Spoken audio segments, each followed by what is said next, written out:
Hello, I'm Terrence McNally. Welcome to Free Forum, a world that just might work.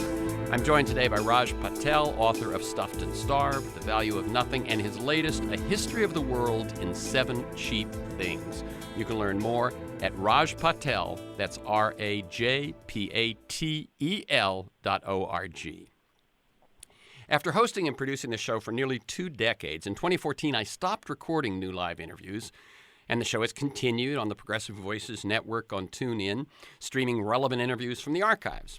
Podcasts are available anytime, anywhere on iTunes, Podomatic, and at my site, terrencemcnally.net, or aworldthatjustmightwork.com. They're the same website. But with the election of Donald Trump, which means we're now basically for the year 2017, I couldn't resist exploring the path forward in new interviews, how to resist him, how to get beyond him, and so on. And I've done, I think, about 15 or 16. And this is the latest. The others include Paul Hawken on climate change, Naomi Klein on her book No Is Not Enough, Erwin Chemerinsky on the legal issues. They're all available on my website, terrencemcnally.net, or at iTunes. And also, every week I like to offer a few websites for information on how to participate in resistance and the movement forward. For some of you, this is wildly repetitious, but for anybody else, they're worth paying attention to. And you can email me at temcnally@mac.com, temcnally@mac.com, if you want to get these websites or want to ask me other questions about how to get plugged in and so on. Indivisibleguide.com. One word, indivisibleguide.com, probably the most complete nation-spanning. I think they've got about 5,000 local groups now.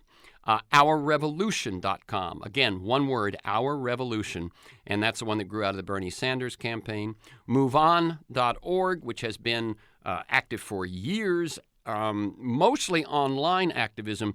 With the election of Trump, they realized that they needed to align themselves more closely with the grassroots, and they are doing that. In the state of California, that's similarly the case with CourageCampaign.org. Courage Campaign, one word. Again, it had been primarily digital activism, but now much more lined up with on-the-ground work. And then 2 that are very specific. One is called townhallproject.com. And what that does is you go there and you can find out when your representatives are going to be meeting with citizens when they come home from Washington. And so you can go in there and let them know your thoughts and feelings. And 5 calls, that's the number 5 and the word calls, 5calls.org, which tells you 5 calls that are timely for you to make at whatever point you plug into them, okay? So I'm going to start this off because we are here in early January, and I happened to look, and I actually used this quote to start the last time I interviewed Raj Patel, which happened to also be the first couple of weeks of January, I think about 7 years ago. So, in his last speech to the Southern Christian Leadership Conference in 1967, Martin Luther King Jr. said, "One day we must ask the question, why are there 40 million poor people in America? And when you begin to ask that question, you're raising questions about the economic system, about a broader distribution of wealth. When you ask that question, you begin to question the capitalistic economy. And I'm simply saying that more and more we've got to begin to ask questions about the whole society. We're called upon to help the discouraged beggars in life's marketplace. But one day we must come to see that an edifice which produces beggars needs restructuring. It means that questions must be raised. You see, my friends, when you deal with this, you begin to ask the question, who owns the oil? You begin to ask the question, who owns the iron ore? You begin to ask the question, why is it that people have to pay water bills in a world that is 2/3 water? These are questions that must be asked. And so on this show today, with this interview with Raj Patel, we're going to ask some of the questions King said we must, only this time it might be who owns the food, who owns the land, who owns the workers. Raj Patel has worked for the World Bank and the WTO, and he's been tear-gassed on 4 continents protesting against them. He's a research professor in the LBJ School of Public Affairs at the University of Texas at Austin and a senior research associate at the Unit for the Humanities at Rhodes University. He writes for a range of newspapers and co-hosts the Secret Ingredient podcast, The Secret Ingredient. His books include Stuffed and Starved, The Value of Nothing. He's currently working on a documentary project about the food system with award-winning director Steve James of Hoop Dreams and many other fine films. And his latest book, co-authored with Jason W. Moore, is A History of the World in 7 Cheap Things, a guide to capitalism, nature, and the future of the planet. Welcome again, Raj Patel, to Freeform, a world that just might work. Terence, thank you so much for that generous introduction, and a marvelous introduction. My goodness, and I think you're right. The last time we spoke, you began with that wonderful quote.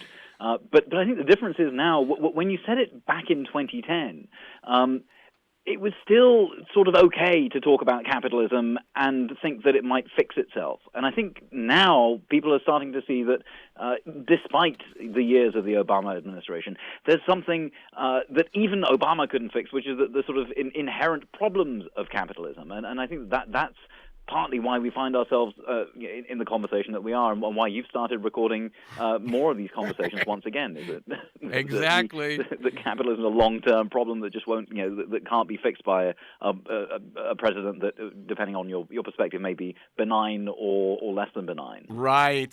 Now, it wasn't actually that I thought we'd won, and that's why I stopped in 2014. But no, I don't believe that. But I don't believe you did. The counterfactual, the realization of how bad things got is why I kicked in again.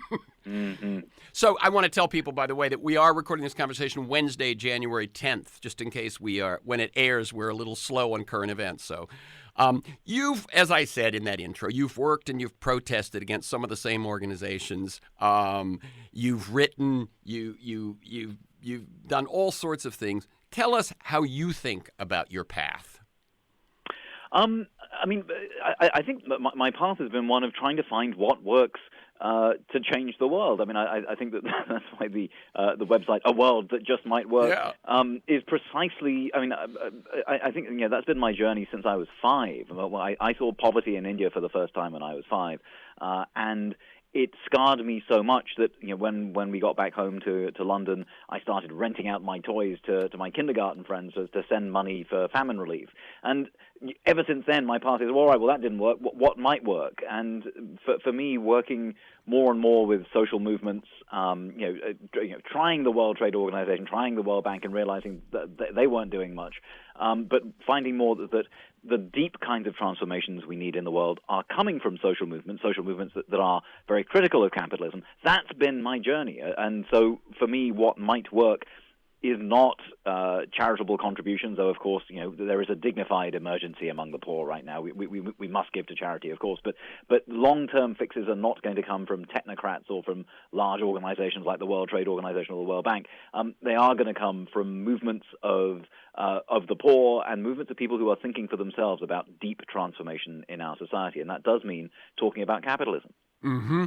And it is interesting, as we both, I think, noticed, that quote from 2010 was even more pertinent to your current book almost than it was then, because of his focus that it's finally time to start asking questions about capitalism. What I would like people who aren't that familiar with your work, Raj, to know is, can you trace kind of 3 books and how they build on each other? Stuffed and Starved, The Value of Nothing, and History of the World in 7 Cheap Things.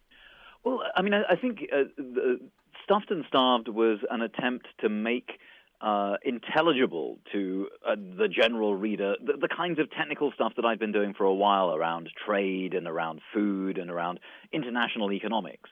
There was a whole ton of stuff that most people didn't know about the way the world food system worked. And so I wanted to just sort of present a kind of potted history and a contemporary explanation for why it is that we live in a world where there are about 1 billion people who are malnourished and nearly 2 billion people now who are overweight. But Stuffed and Starved was kind of an introduction to the food system. The Value of Nothing was an introduction to the economy in general. It was very much a sort of layperson's guide to why did 2008 happen, and what is the economy anyway? Mm-hmm.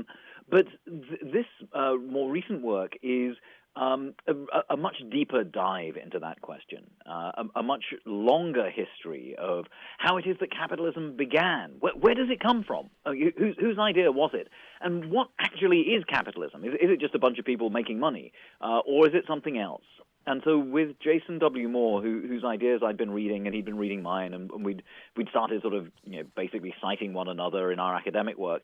So we got together and we'd done the deep and thorough academic work around the history of capitalism, and what we wanted to do was write a book that wasn't quite as sort of loose and easy as perhaps some of my earlier work, and so it does require a bit more patience with the language. It is published by a university press, and it is an academic book, but it's one that again invites readers who don't have any connection to a university into a new world of economic history and political economy to understand where capitalism comes from. And we've got a ton of examples, and we try to make it as easy as we can. But in this book, unlike The Value of Nothing, or indeed unlike Stuffed and Starved, we are very deliberate and very technical about the way that we make our argument. And so it's a much more robust and much more kind of useful, thorough, deep history of the world in 7 cheap things.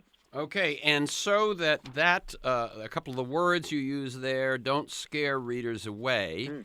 It is also, I'm leafing right now, you may know it is only 212 pages. It has a number of pages of notes, but it's only 212 pages, and it's actually not even, it's a read. In other words, yes, it's dense, yes, it's technical, but it is a read, and it is not, a 5,000-page tome. One of the things I was going to say also is that in Stuffed and Starved and Value of Nothing, you wrote for the reader and backed it up with academic. This one was for an academic press, but still reaches out to the general reader, right? That's right. You're always trying to sort of. You're right. I'm grateful for that correction and for that insight. Yeah, I also just get tired of people in the academy writing badly. I imagine other people do too, and so it frustrates me because it's so lazy, and it's such an abuse of the privilege that we have in the academy to do this writing. Yes, and if we're doing it badly. It actually puts a bad onus on facts and theory. You know what I'm saying? Like if you choose to back it up with facts and you go deep and you step back and all those sorts of things, that doesn't mean that you have to be dull. That's right, and I hope that's the one thing we're not in this book. I very much hope that, and I hope you'll agree, Terence, that this isn't a dull book. Right. Right. Now there are places where I had to stretch and I had to stop and say, now let me read that paragraph again, but not a ton of them. When you say here you went that the real question here is, what is capitalism? How did it start? What does it mean? And so on. That definition that you and Jason have of capitalism, that it is much more than an economic system, is that fairly original, the approach you take, or has that been around for a while?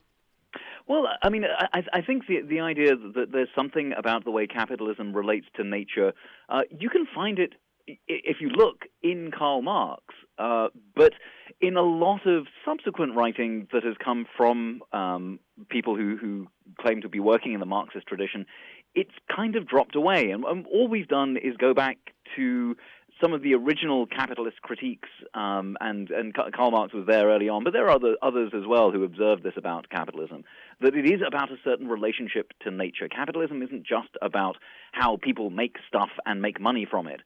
It's also a much more encompassing relationship to how humans and the rest of the planet relate to one another. And that's what we're sort of resuscitating in this book, and reminding people on the left in general that, in fact, if you really want to understand capitalism, you need to understand its relationship to climate. You need to understand its the way that it has its own ecology, that it has its own series of relationships to the web of life. And when you get that, you get to twist a little bit more and understand a little bit more deeply the reasons why we have a climate crisis and a crisis around race and class and gender, because these are things that emerge from the long and very deep history of capitalism. Mm-hmm. And I read an interview where someone asked you this question: if I were to take a single important concept away from this book, what would it be? And your answer was, we are made by capitalism, and capitalism can't last forever. Expand on that. Well, I mean, again, one of the nice things about having the luxury of to be able to do a good history is that we could follow the beginnings of capitalism.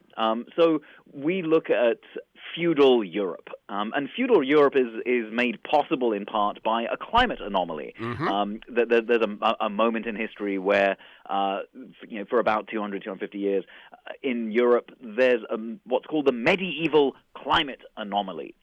In this period, the weather is more propitious, the winters aren't as cold, and for landowners, it's a great time because all they have to do to get more money is have more peasants working on their land. And what happens towards the end of feudalism is that the weather turns and that there is climate change, a very systemic and end to the medieval warm period.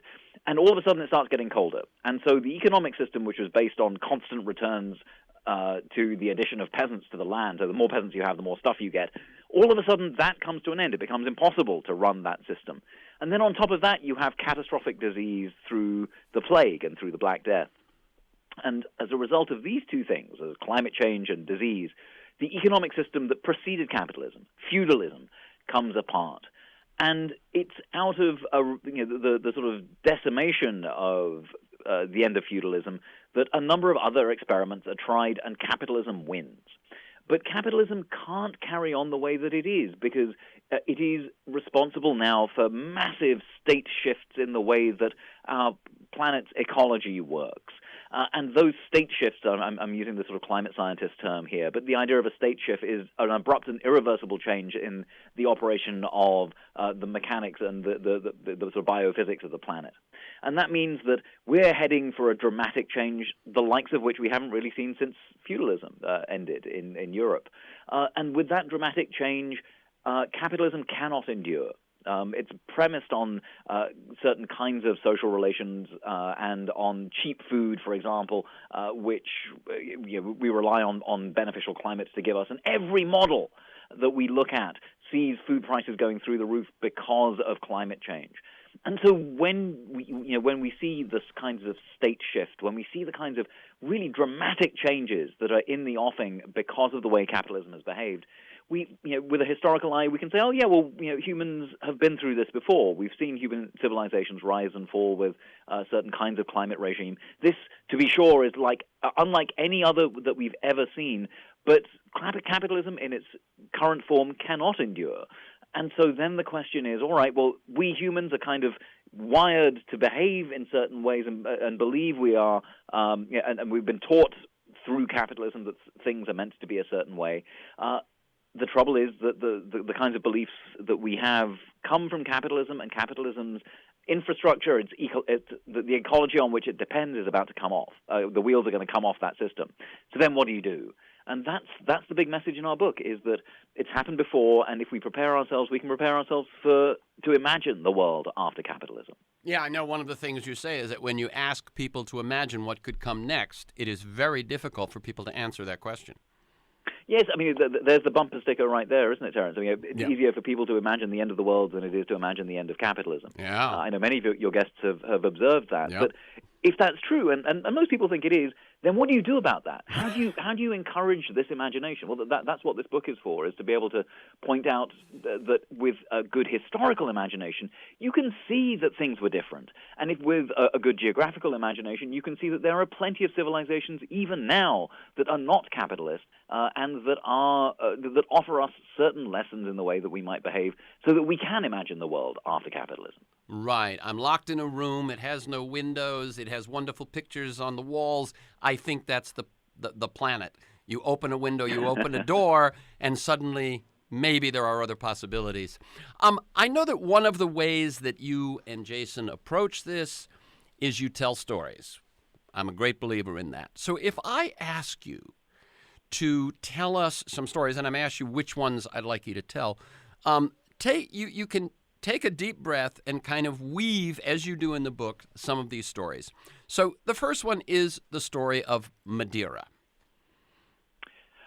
So, one of the reasons we talk about Madeira is because it's a sort of microcosm of how capitalism works in general. And how it was born, right?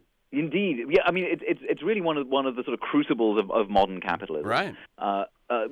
People think that capitalism, it began in the sort of industrial heartland of England, Northern England, right? But, yeah, that's right. And the sort of the steel mills and yeah. the coal pits and what have you. But in fact, everything that's sort of important about capitalism today, you can find in the island of Madeira in the 15th century. Now, Madeira, this island off the coast of North Africa, was colonized by those villains of history, the Portuguese. The Portuguese saw this, and Madeira means wood in Portuguese. It is the island of wood. But the first thing the Portuguese come and do when they land on the island is chop the trees down. But then they realize, wait, we can use this island, we can use these trees not for building houses or building ships, but we can turn these trees not into lumber, but into fuel. Because what we'll do is we've cut down the trees, so now we're going to grow a cash crop, sugarcane, and we're going to grow it using cheap labor, slaves, in fact, from North Africa. And then we're going to, we'll discard their bodies and hope that someone takes care of them for free. So we'll bring we'll kidnap women from North Africa and make them look after the men. And then we'll make sure that there are enough scraps from the table to feed all those people. And we'll make sure that, yes, we have the trees to be able to use as wood. And we'll make sure that we're able to fund all this because we'll have bankers in Genoa, in Italy, and we'll sell this amazing crop of sugar to European courts and make a lot of money. And through the application of, first of all, seeing that the island was theirs to do with as they will, through the idea of cheap nature, and the idea of being able to get the money at low rates of interest, so cheap money, and being able to have workers to be applied there, so cheap work, and having people to take care of those workers, cheap care, and having cheap food for those workers, so cheap food, and having the idea of having energy available to boil this sort of sugarcane liquor into solids, so we have cheap energy, and being able not to feel bad about any of this because these workers would be able to be subjugated to the crown, so understanding that we lived in a world of cheap lives. All of that made it possible, these 7 cheap things made it possible for Madeira to become both the site of incredible wealth and sugarcane production, and within 75 years for the Portuguese to burn through the entire island. So the island of wood, 75 years after the sugarcane, was visited by a range of travelers, and they said, well, why have you called it the island of wood? There isn't any left. So Madeira is the sort of example of what capitalism does, right? I mean, it applies these cheap things to the island. It makes a great deal of profit. It destroys it, and then it moves on. Okay, that story is, that's sort of exhibit A for us. Yes, and before I go to another story, let's work a little more with this concept of cheap. It's obvious in the title of the book, 7 Cheap Things. As you told the story of Madeira, you, one by one, labeled how the cheap things, or the conversion of things to cheap things, the enabled the capitalism to be born there, or early capitalism to happen and make great wealth for people. What do you mean by cheap? Well, so capitalism is a system that doesn't pay its bills. So we could have just called this a history of the world in 7 things, but the idea of cheap is firstly a way of us gesturing to the fact that capitalism doesn't, in fact, pay its bills. But more importantly, right now, nothing cheap lasts forever. And part of what we're pointing out is that, yes, certain things can remain cheap for a little while, But what Madeira also points out is that eventually these cheap things run out. And in Madeira's case, the first thing to run out was cheap energy. After you've burned through the island and there's no wood left, there's nothing left to do. I mean, in fact, the way some people know Madeira now is through Madeira wine. Mm-hmm. But Madeira wine needs to be matured in casks, and there wasn't enough wood left on the island even to do that. The casks had to be imported from the New World.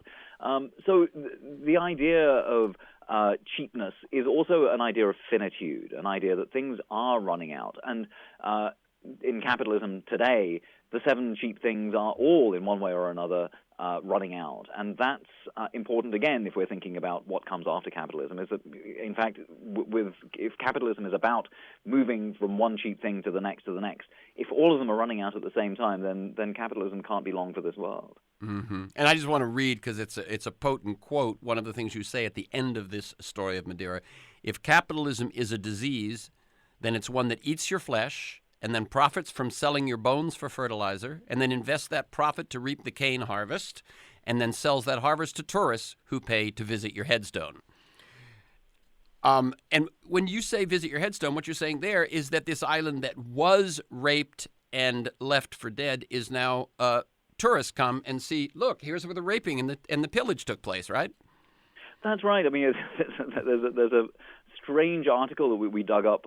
There's something called thanatotourism, which is the tourism of seeing the dead. And I mean, to some extent, that's important, and it's important to recognize that people have died. So a 9/11 memorial, for example, is an example of that kind of tourism.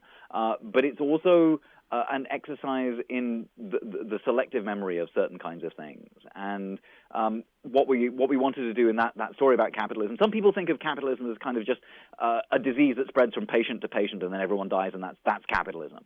But that's not it. Capitalism is endlessly inventive and creative about death.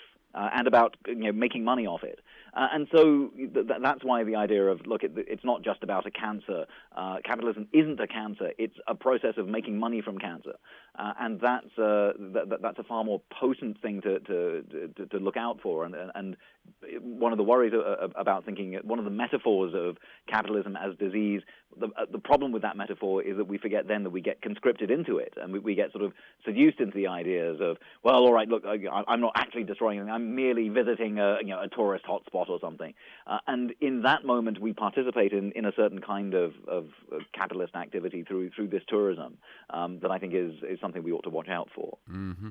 Okay, so one of the points that you make, and I know the next story I want you to tell is the Christopher Columbus story, because he's actually much more interesting in his sort of life path than we know, especially as an early capitalist character, if you will.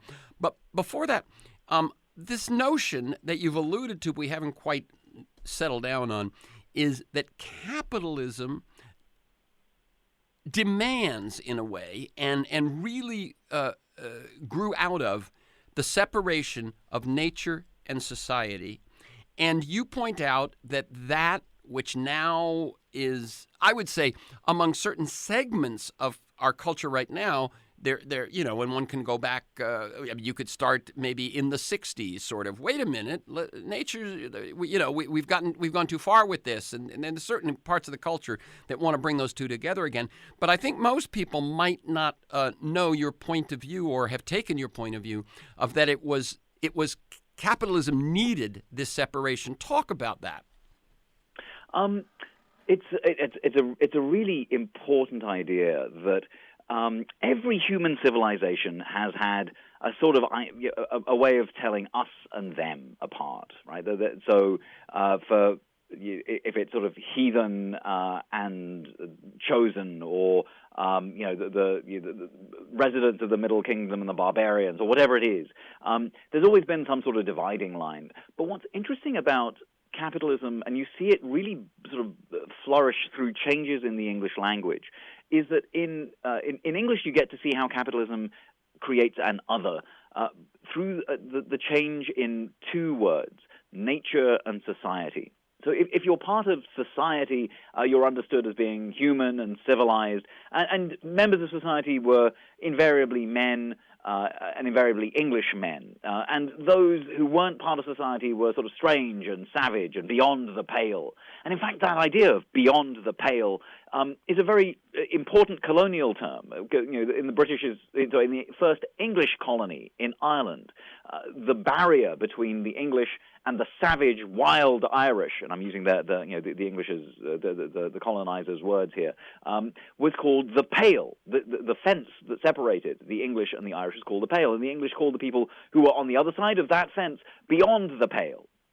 So the idea of strange, savage beasts, humans who are more like animals than they were like members of civilized society. That idea of nature and society, the boundary between the two, is very characteristic and very unusual in the history of human civilizations.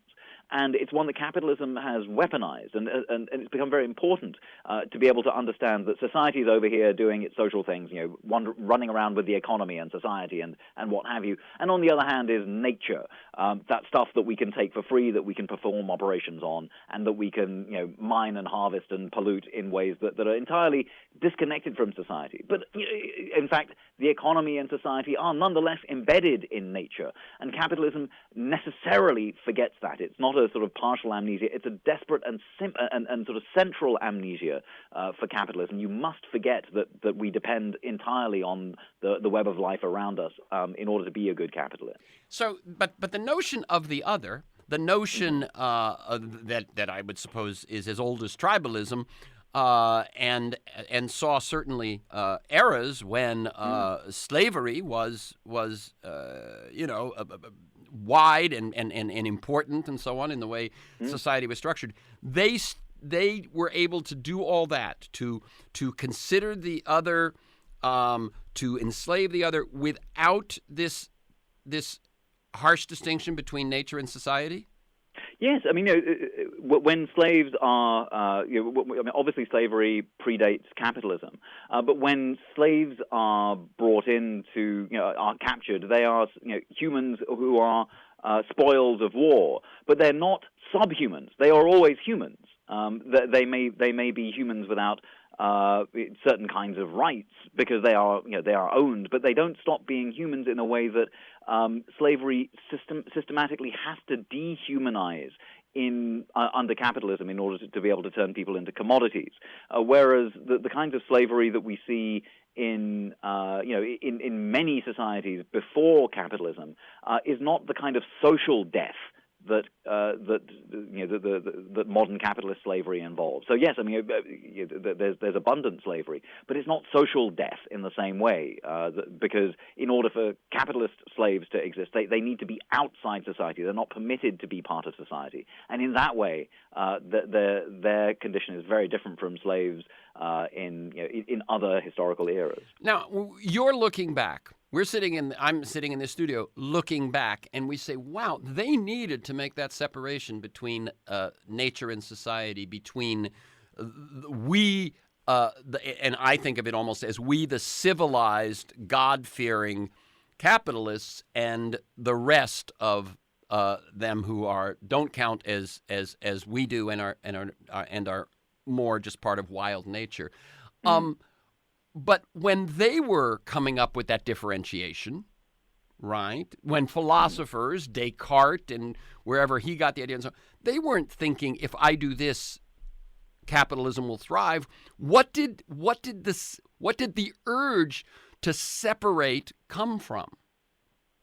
I mean, I think that again, if we think back to the origins of capitalism, we have lots of examples in Europe of people who are not who are not sort of acting on this urge to separate humans and society, but they lose. Their approaches are crushed by lords and nobility, and increasingly those lords and nobles find that they're able to make money by engaging in colonial conquest. And as soon as that colonial conquest gets going in the beginning of the long 15th century, you find the need for for labor, for instance. And so it's very interesting that in one of the sort of first turns of this idea of nature and society, you find the need for justifying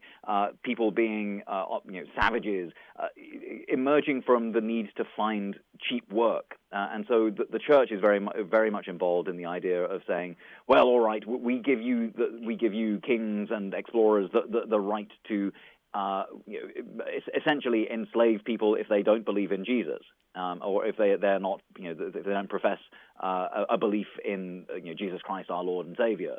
And so it becomes this isn't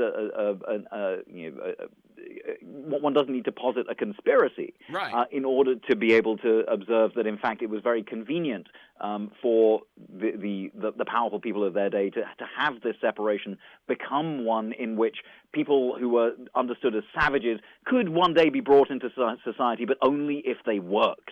And so you have new regimes of work emerging as a way of civilizing people.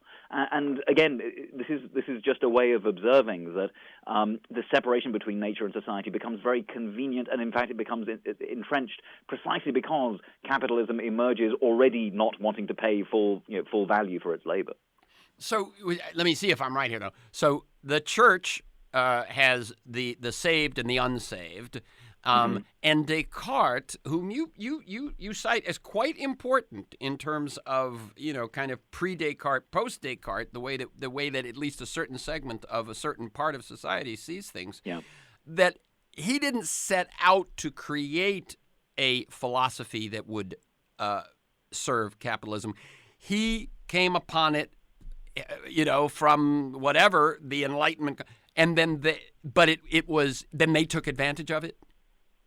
Well, I mean, I think it was, in that sense, it was Descartes was a philosopher of his time. But these kinds of binarisms, these ideas of nature and society, were already, being prosecuted in the New World before Descartes, was born. Right. So I mean, in a sense, he was a good sort of codifier of what it was that was in the air, but he did it in a way that made it possible for others to build on that achievement. So this isn't to say that Descartes invented the system that underwrites capitalism, but he was one of its prime exponents and one of its clearest exponents. Mm-hmm. By the way, this is Freeform, A World That Just Might Work. I'm Terence McNally. I'm speaking with Raj Patel. He's the author of Stuffed and Starved, The Value of Nothing. And we're talking about the ideas in his latest, A History of the World in 7 Cheap Things. You can learn more at Raj Patel, RAJPATEL.org. Okay, let's turn to Christopher Columbus and his story and how that, how following him and his path sheds light on what we're talking about here. Well, thank you, Terence. I mean, the trouble with Christopher Columbus is that he's often portrayed just as the bad guy, or depending on your perspective. 30 odd years ago, he was the friendly Italian who came to bring civilization here.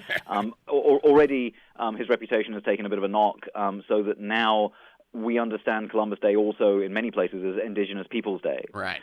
But really what we should think of Columbus Day as is Capitalism Day, because he was really the sort of uber capitalist. He was someone who understood how money worked.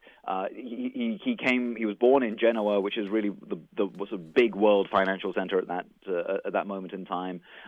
He understood slaves because 5% of people in 5% of people in Genoa were slaves when he was born, and he grew up around that. He grew up around he was a merchant in Madeira, bringing sugar back to mainland Europe. He saw the importance of cheap work, of cheap money, of cheap care, of all the rest of it. But sometimes Columbus can seem a little abstract, and so rather than rehearse the number of times he appears in the book, he crops up in every chapter, in every cheap thing.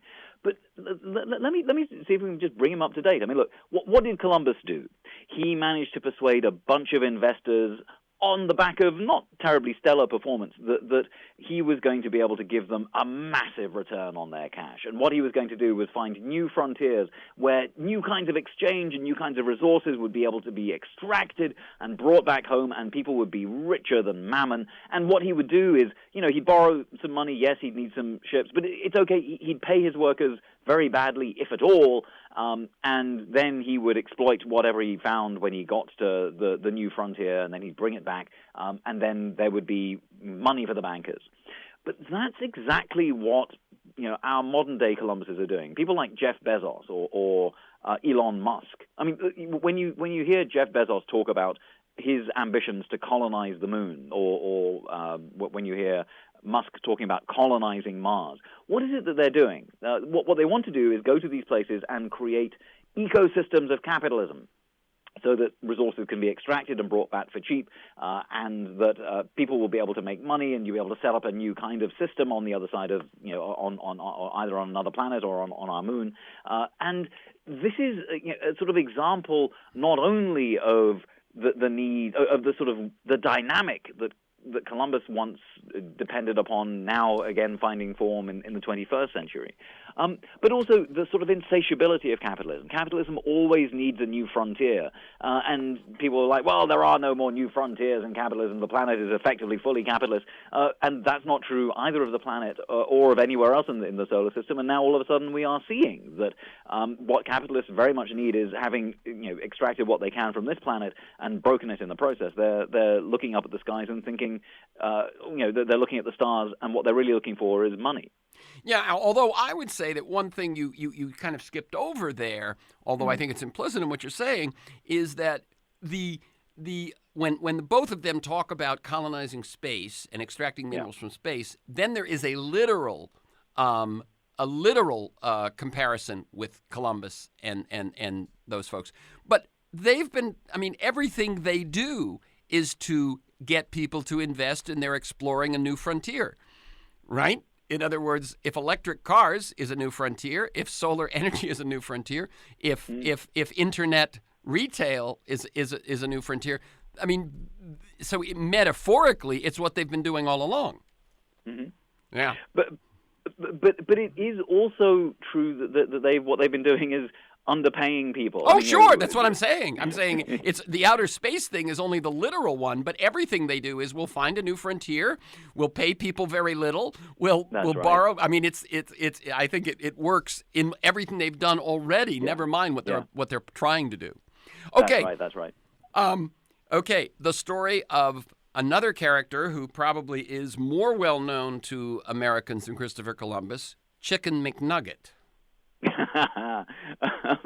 The reason we wanted to talk about the Chicken McNugget again is as a way of introducing the idea. It's a very ugly word, but we can come up with a better one, of the Capitalocene. So listeners may have heard of the term the Anthropocene, and the Anthropocene is this idea that humans have been so bad about our behavior in the environment that if there's any civilization after us, what they will do is look into the fossil record and they'll find traces of humanity. How? Well, we'll have left radioactivity from our atmospheric nuclear weapons tests. We will have left plastic. There's now more, but by 2050 there'll be more plastic in the sea than fish. But what we wanted to suggest is that the other thing they would find is chicken bones, because chicken is the world's most popular bird. There are now 12 billion chickens alive, but not for long, because humans eat 50 billion of them a year. And so, in the future, if there's any civilization after ours, they will look into the fossil record and find these trillions of chicken bones. But what we were arguing is, look, these chicken bones are not a sign of humans. They're a sign of capitalism, because the only way that chicken becomes the world's most popular bird is by, first of all, genetically manipulating these things so that the modern chicken is now is so large that it's unable to walk about. The modern broiler is the sort of genetic monstrosity. And we feel free to do that because it is part of nature and we are part of society. This is cheap nature and cheap nature. Food in one in one thing. Well, it's cheap nature, but also, the workers who will turn this bird into McNuggets are treated incredibly badly, particularly in the United States. And the ones who will sell it to you. Indeed. It's all the way. I mean, the 7 worst-paying jobs in America are in the food system, and it's not just in the fields; it's in the processing plants, and as you say, the ones who will sell it to you. And then, of course, there's so much injury in the poultry industry that someone has to take care of damaged workers' bodies, and it's not the company, so it's the families. So cheap care is important, and then you need cheap food, not just for the birds but for people. And again, that's why junk food is prevalent in the United States. And then you need cheap money to be able to sell this stuff, and the industry gets subsidies up the wazoo. So does KFC, because every KFC is a small business and they get small business loans. And we're sort of talking about this, the whole arc of it, and we end up with cheap lives. I mean, the bodies of people and the people who are involved in this horrible part of the food industry are usually women and people of color who remain, as I say, part of cheap nature more than they are of society.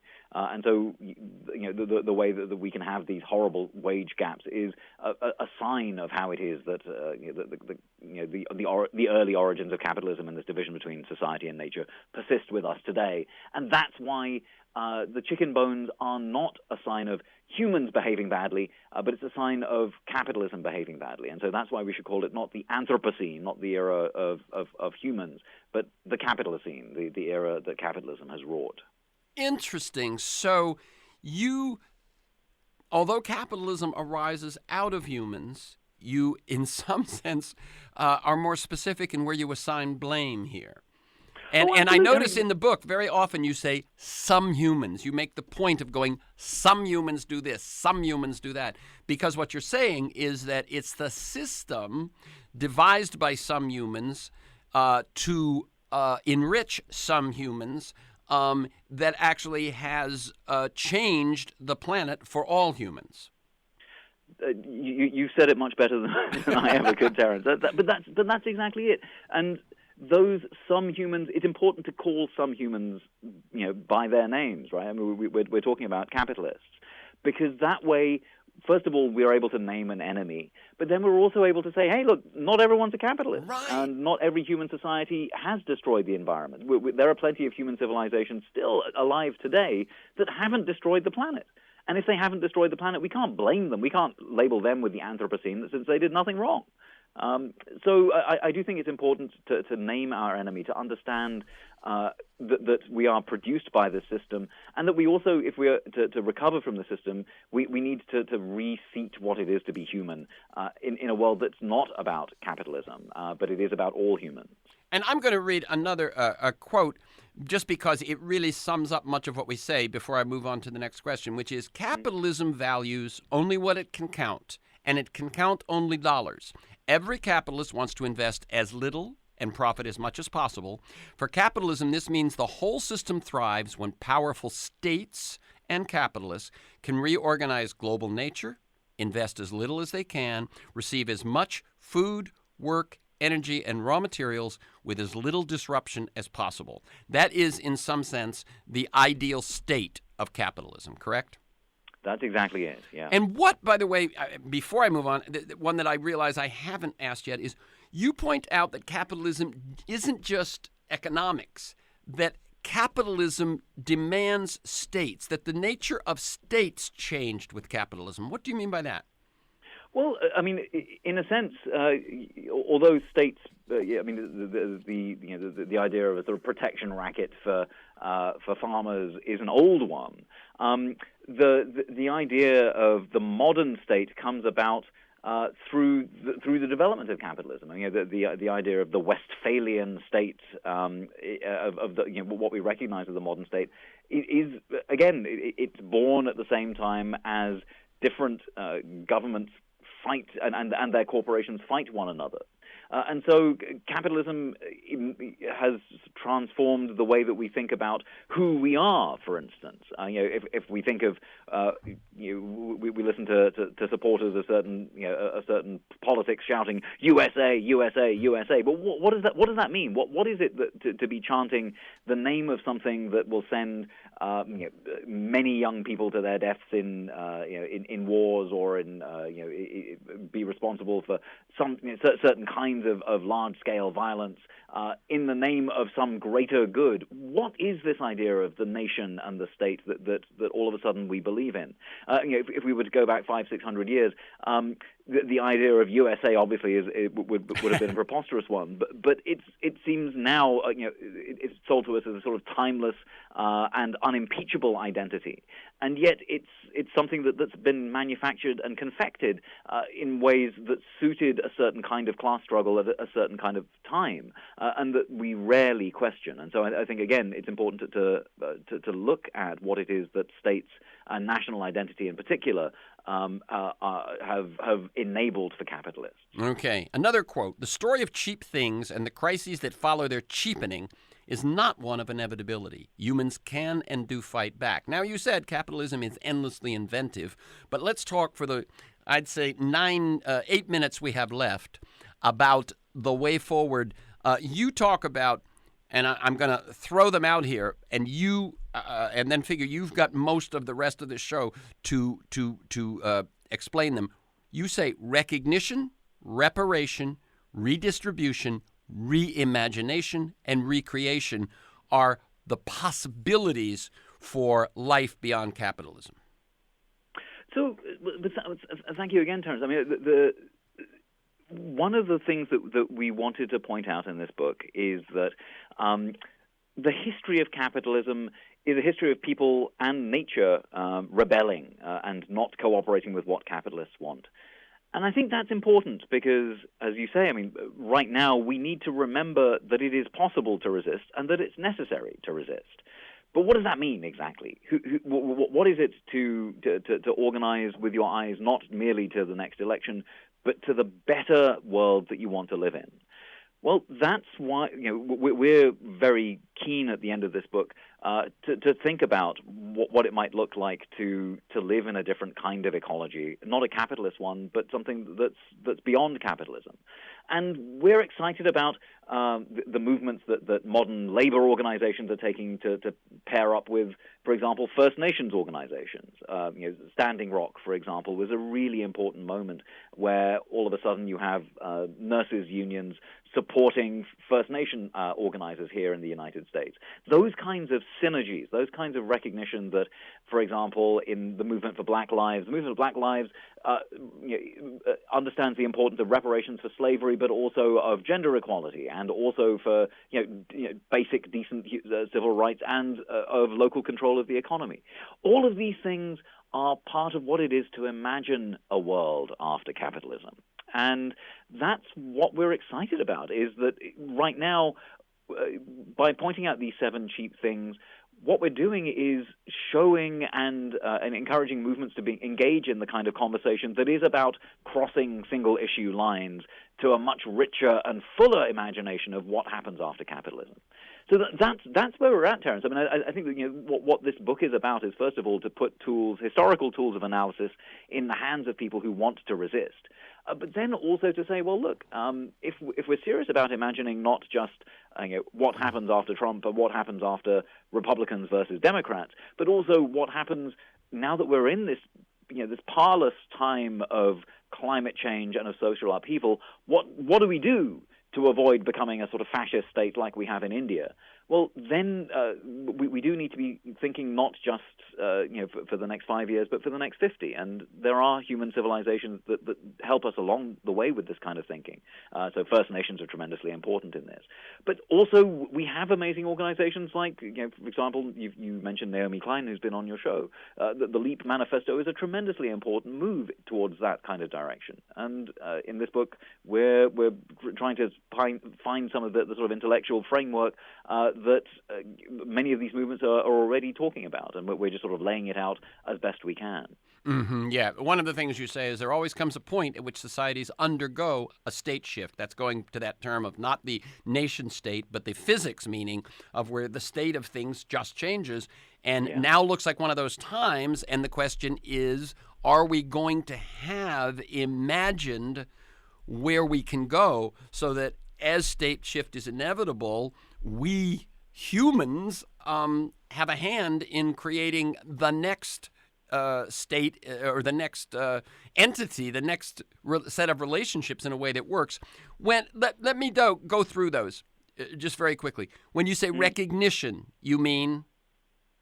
I mean, first of all, I think it's just important to recognize that there are movements of that are transforming the world as we find it, and also we need to recognize what it is that capitalism has wrought and our culpability in that. I mean, in the global north, we need to recognize climate debt. We need to recognize the historic path of racism that has enabled so many states to profit so magically and munificently on the backs of millions of colonized people around the world. And when you say reparation, one of the things I get is it's obvious that there could be reparations due for slavery, but you're saying if the wealthy have had the party, the ruins of which make it impossible for others to do the same, that there's reparations to those poor, island, coastal, and so on, who are going to bear the brunt of the developed world's excesses in climate change. Well, that's exactly right. But I think it's important also to just to mention quickly. I know we're running out of time, but this, if there's one point that we're sort of keen on here, the idea of reparation isn't about sort of finding a calculator and coming up with a number. The idea of reparation is also a way of understanding. Of bringing back a historical imagination for how it is that we got to where we are. If you have reparations in your mind, you can't go around chanting USA, USA, USA, because you would understand that if you're thinking reparatively, there's nothing to be proud of in the history of what the United States has done when it comes to capitalism, or indigenous people, or slavery. And so all of a sudden, you get to say USA, USA a little less, and start to take a more holistic understanding of how humans together might transform the world rather than thinking in these narrow nationalist terms. So that's why the idea of reparation is not just about recognizing, look, I am the recipient of privilege. I didn't ask for it, but I have to take a relationship to it. Like we, for example, men, all of us have benefited from patriarchy. We have to make it stop so that our children don't live in a world that's patriarchal. We have to take a relationship to that. We didn't ask for it, but we have to take a relationship. We have to make reparations for that. But that's not done with a calculator. That's done with a constant eye to our own privilege and the way that we behave in the world. And that's something that has to change because it's obvious that it has to change. And again, this isn't a calculator effort. This is the kind of thing that we carry with us, and we work towards transforming collectively so that we understand that patriarchy and the systems of profit from it have to end. And it seems to me the last term I want you to talk about, and you've got 1 minute, is reimagination. This is the hard part. I mean, but I think that if we're going to live in a world after capitalism, we have to give ourselves the space and the imagination to wonder what that's like. But we can't imagine it alone. We can't just go out and hug a tree and make this an individual act of imagination. It has to be a collective and social one. But I think, again, with the movements around the world that are moving this way, we can engage in a much more collective and genuine reflection on what the world might be like so that we can find a world that might work. So again, the website is rajpatel.org. The book is A History of the World in 7 Cheap Things, a guide to capitalism, nature, and the future of the planet. Thank you, Raj Patel. Keep up the good work. Thank you so much, Terrence. Really appreciate it. Okay. For this conversation and many other interviews, articles, transcripts of interviews, and to join me in pursuit of a world that just might work, go to terrencemcnally.net. TERRENCEMCNALLY.net or aworldthatjustmightwork.com. That's all one word. They're the same website. If you want to receive my weekly email announcements of upcoming guests and issues, sign up at my site or email me at temcnally@mac.com. You can also subscribe and listen to the Freeform podcast on iTunes. You can find years of podcasts at my site or at iTunes. You can listen anytime, anywhere. Podcasts include Michael Lewis, Jeremy Scahill, Naomi Klein, Robert Reich, Van Jones, Connie Rice, etc., etc. We've got about 10 years worth sitting there. And finally, thanks to G, my engineer, to Mark Maxwell, and to George Vasilopoulos at Progressive Voices, and most of all to you, my listeners. Please share this podcast widely.